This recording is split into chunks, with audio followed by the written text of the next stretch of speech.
अस्सलाम वालेकुम। वालेकुम सलाम व रहमतुल्लाहि व बरकातुहू। वालेकुम सलाम। मैं लंदन से बात कर रही हूँ। प्लीज़ मुझे इसके बारे में बताइएगा कि मुझे 2 महीने हो गए ऑलमोस्ट के मुझे बहुत शदीद तरीन खांसी है और क्या कहते हैं यानी गले में भी इन्फेक्शन है और मैंने आज ही जीपी को दिखाया तो उन्होंने कहा है कि आपको जो है वो एंटीबायोटिक्स दिए और इन्फेक्शन है।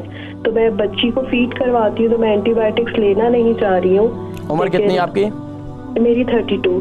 32। अच्छा, आपको खांसी में बलगम भी आता है या सिर्फ और सिर्फ? जी कभी आता है और कभी बिल्कुल नहीं आता। अच्छा, किस कलर का होता है बलगम? ग्रीन कलर का होता है, येलो होता है, व्हाइट होता है? ग्रीन कलर का होता है। आप प्रोग्राम देखें, मैं जिक्र करता हूँ। 32 साल की हैं, बता रहे हैं शदीद खांसी है, बलगम भी उनका ग्रीन है। देखिए इसका मतलब है कि आपका कच्चा बलगम है और अगर ये बाहर आ जाए तो बहुत मुफीद है। इसके लिए बेहतरीन मौसम के लिहाज से भी बहुत अच्छा है, इस मुल्क के लिहाज से भी।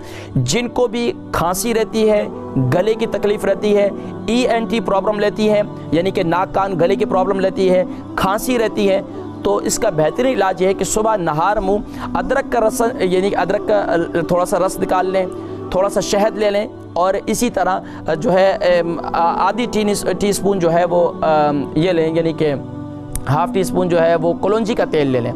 यानी कि शहद, अदरक का थोड़ा सा रस और इसी तरीके से कलौंजी का तेल, ये आप गारंटी 2 टाइम इस्तेमाल करें, सुबह भी और शाम में भी, यानी रात को सोते वक्त और रात यानी कि सुबह आप नहार मुँह इस्तेमाल करें। मुझे यकीन है कि इंशाअल्लाह अज़ीज़ अगले जो 7 दिन के बाद मैं आऊँगा तो आप मुझे ख़ुद बताएंगे कि इंशाअल्लाह खांसी कहाँ गई आपकी, आप ख़ुद भी हैरान हो जाएंगी। सुभान अल्लाह। अगर खांसी बहुत ज़्यादा रहती है तो इसका बेहतरीन तरीक़ा ये है कि आप शहद के अंदर जो है अपने पास जो है काली मिर्ची पीस के रख लें और थोड़ा थोड़ा उसे चाटें। जब भी आपको खांसी आए तो उसे चाटें, इंशाअल्लाह आपकी खांसी भी रुक जाएगी और उसके साथ साथ जो है आप जो है अव्वल आखिर दुरूद शरीफ के साथ, अब जब ज़्यादा खांसी हो, बहुत ज़्यादा हो, तो सूरह फातिहा अव्वल आखिर दुरूद शरीफ पढ़कर उसे शहद पर और वो जो मैंने आपको बतलाई ये दवाई उस पर दम करके इंशाअल्लाह पिएँ तो खाएँगे तो इंशाअल्लाह आराम हो जाएगा इंशाअल्लाह।